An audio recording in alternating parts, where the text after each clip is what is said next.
बेनज़ीर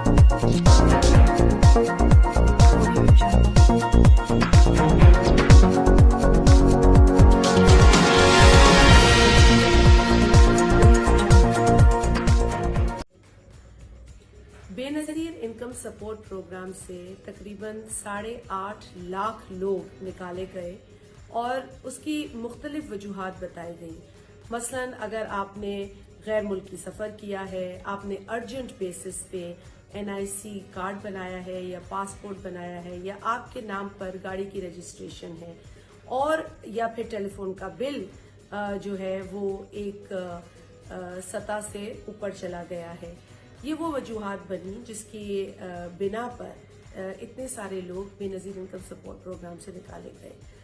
हमने ये तहैया किया है कि हम इन केसेस को दोबारा खोलेंगे और आप लोगों से हम वो इन्फॉर्मेशन हासिल करेंगे, उसकी तस्दीक करेंगे और कोशिश करेंगे कि इन तमाम लोगों को दोबारा इस प्रोग्राम में शामिल किया जाए। आपसे गुजारिश है कि आप 8171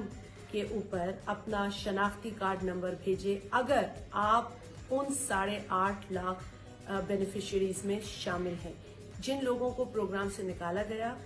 या जिन लोगों को जो अब सर्वे हुआ है उसमें शामिल नहीं किया गया। इन्हीं वजूहात की बिना पर उनको शामिल करने पर गौर किया जाएगा और इस हुकूमत के आने के बाद आपको यकीन दिलाते हैं कि आपके साथ इंसाफ